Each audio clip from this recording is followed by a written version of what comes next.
जय माता दी दोस्तों, कैसी हैं आप सब। दोस्तों बात कर रहे हैं 26 और 27 मार्च की कि ये 2 दिन मकर राशि वालों के लिए कैसे रहने वाले हैं। इन 2 दिनों में मकर राशि वालों को क्या खुशखबरी सुनने को मिल सकती है, किन बातों में इन्हें सावधानी रखनी चाहिए। तो इन 2 दिनों का राशिफल जानने से पहले हम इन 2 दिनों का पंचांग जान लेते हैं। 26 मार्च 2025 दिन बुधवार रहेगा। चैत्र माह कृष्ण पक्ष की द्वादशी तिथि रहेगी। सिद्ध योग रहेगा जो 12:25 तक रहेगा। उसके बाद साध्या योग प्रारंभ हो जाएगा। घनिष्ठा नक्षत्र रहेगा। चंद्रमा 3:15 तक मकर राशि में, फिर कुंभ राशि में आ जाएंगे। राहु काल का समय रहेगा 12:27 से 1:59 तक। अब बात करते हैं 27 मार्च की। 27 मार्च 2025 दिन गुरुवार रहेगा। चैत्र माह कृष्ण पक्ष की त्रयोदशी तिथि रहेगी। साध्य योग रहेगा जो 9:24 तक रहेगा। उसके बाद शुभ योग प्रारंभ हो जाएगा। शतभिषा नक्षत्र रहेगा। चंद्रमा कुंभ राशि में। अभिजित मुहूर्त का समय रहेगा 12:02 से 12:51 तक। राहु काल का समय रहेगा दोपहर 1:59 से 3:31 तक। दोस्तों जैसा कि आप सब जानते ही हैं कि हर माह के कृष्ण पक्ष और शुक्ल पक्ष की त्रयोदशी तिथि पर प्रदोष व्रत किया जाता है और जिसका धार्मिक महत्व भी होता है। और ये कहा जाता है कि इस व्रत को श्रद्धा भक्ति भाव से करने से भगवान शिव की विशेष कृपा दृष्टि प्राप्त होती है। इससे न केवल घर परिवार में सुख शांति और समृद्धि आती है, बल्कि आरोग्य का वरदान भी मिलता है और भगवान शिव की कृपा से जीवन में आ रही परेशानियों और कष्टों से भी मुक्ति मिलती है। और आप सब ये जानते ही हैं कि प्रदोष व्रत की जो पूजा है विशेष रूप से प्रदोष काल में की जाती है, जो सूर्यास्त के बाद का समय होता है।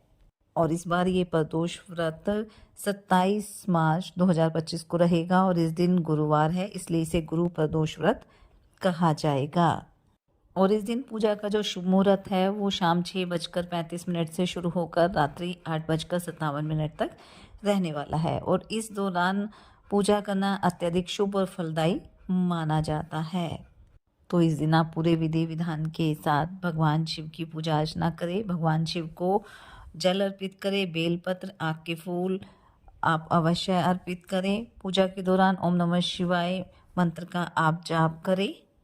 ऐसा कहा जाता है कि इस दिन गुड़ और अन्न का दान करने से जीवन में सकारात्मक परिणाम मिलने की संभावना रहती है और भगवान शिव भी प्रसन्न होते हैं। धार्मिक मान्यता की अगर बात करें कि जो भी व्यक्ति अपने शत्रुओं से परेशान है उसे विशेषकर गुरु प्रदोष व्रत करना चाहिए। भगवान शिव की कृपा से उस व्यक्ति को अपने शत्रु पर विजय प्राप्त होती है, शत्रुओं का नाश होता है। अगर पति पत्नी मिलकर शिवलिंग पर जलाभिषेक करते हैं, ओम नमः शिवाय मंत्र का जाप करती हैं और महादेव की जो जलधारा है उससे थोड़ा जल लेकर उसका सेवन करती हैं, साथ ही शिव चालीसा का पाठ करते हैं, तो वैवाहिक जीवन में जो भी समस्याएं होती हैं वो दूर होती हैं और वैवाहिक जीवन में खुशहाली आती है। तो आप पूरे श्रद्धा भक्ति भाव से भगवान शिव और माता पार्वती की पूजा अर्चना करें। गाय को आप हरा चारा खिलाएं, इससे आपके घर परिवार में सदैव सुख शांति बनी रहेगी। तो चलिए बात कर लेते हैं ये 2 दिन मकर राशि वालों के लिए कैसे रहेंगे। ये 2 दिन मकर राशि वालों के लिए मिलजुले रहेंगे क्योंकि इन 2 दिनों में जो चंद्रमा है वो कुंभ राशि में प्रवेश करेंगे और कुंभ राशि में शनिदेव भी है, चंद्र शनि की युति होगी तो विष दोष भी बनता है, इसलिए इन 2 दिनों में थोड़ी सावधानी भी आपको बरतनी है। इन 2 दिनों में आपकी आमदनी के नए नए सोर्सेज मिलेंगे आपको और अगर आप अपनी आर्थिक योजनाओं पर पूरा ध्यान देंगे तो अच्छे खासे लाभ के प्रबल योग बनेंगे। अगर इन सोर्सेज पर आप काम करेंगे, बड़ों की सलाह लेकर आगे बढ़ेंगे तो आपका जो आर्थिक पक्ष है काफ़ी मजबूत रहने वाला है। नौकरी पेशा लोगों के लिए भी ये 2 दिन अच्छे रहेंगे। थोड़ा सा सहकर्मियों के साथ अगर आप सामंजस्य बनाकर चलेंगे तो आपके सभी कार्य तय समय पर पूरे हो जाएंगे। किसी नई नौकरी की तलाश भी आप कर सकते हैं और उसमें आपको सफलता भी प्राप्त होगी। घूमने फिरने के योग भी रहेंगे और इस दौरान कोई महत्वपूर्ण जानकारी भी आपको मिल सकती है। दाम्पत्य जीवन सुखद रहेगा। थोड़ा सा आपको अपने जीवन साथी के साथ तालमेल बनाकर चलने की आवश्यकता रहेगी। सामाजिक कार्यक्रम से जुड़े लोगों की छवि निखरेगी। आपके जन समर्थन में इजाफा होगा। वहीं संतान आपकी किसी मन की इच्छा को पूरा कर सकती है। संतान की तरफ से आपका मन प्रसन्न रहने वाला है। इन 2 दिनों में यात्रा के योग बनेंगे, लेकिन ये यात्रा आपको संभल कर करनी है। वाहन चलाते समय आपको थोड़ी सावधानी बरतनी है। कुछ नए संपर्क भी बनेंगे जिनसे आपको अच्छा खासा लाभ मिलने वाला है। पारिवारिक दृष्टिकोण से 2 दिन अच्छे ही रहेंगे। जितना आप तालमेल कायम करके चलेंगे, उतना ही समय आपके लिए अच्छा रहेगा और आप अपनी पारिवारिक जिम्मेदारियों को भी आसानी से पूरा कर पाएंगे। कोई पुराना लेन-देन भी चुकता हो सकता है, लेकिन फिलहाल किसी तरह का बड़ा निवेश आप ना करें तो ज़्यादा बेहतर रहेगा। किसी ज़रूरतमंद व्यक्ति की मदद भी आप कर सकते हैं, जिससे आपको मानसिक शांति भी मिलेगी। जो भी कार्य है आपके रुके हुए हैं, पहले उन्हें पूरा करने की कोशिश करें। आगे नए कार्य की शुरुआत बाद में करें तो आपके लिए बेहतर रहेगा। धर्म कर्म में भी काफ़ी रुचि रहेगी। धार्मिक कार्यक्रम में आप बढ़-चढ़ कर हिस्सा ले सकते हैं। कोई मित्र आपसे लंबे समय के बाद मिलने आ सकता है, जिससे मन थोड़ा प्रसन्न रहने वाला है।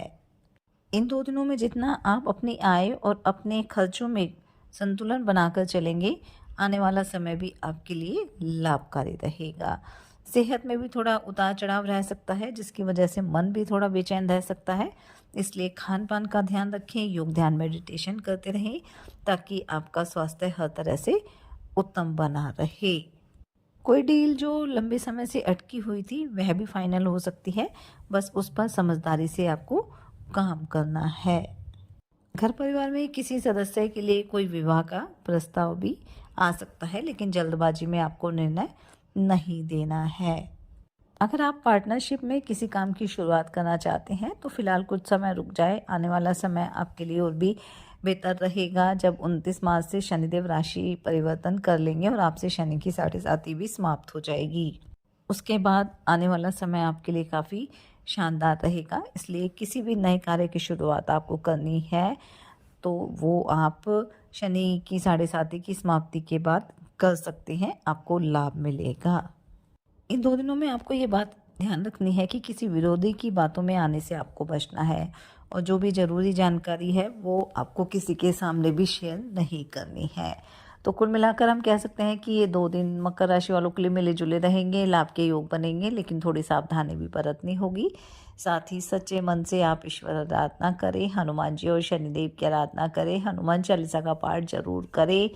और गुरु प्रदोष व्रत रहेगा तो भगवान शिव की पूजा अर्चना करें, माता पार्वती की भी पूजा करें, अपनी सामर्थ्य अनुसार गरीब और असहाय लोगों की मदद करें, अपने बड़ों का सम्मान करें। इससे आपके जीवन में सदैव खुशियाँ बनी रहेगी। ये 2 दिन आपके लिए मंगलकारी रहें, शुभता भरे रहें। इसी मंगल कामना के साथ जय माता दी।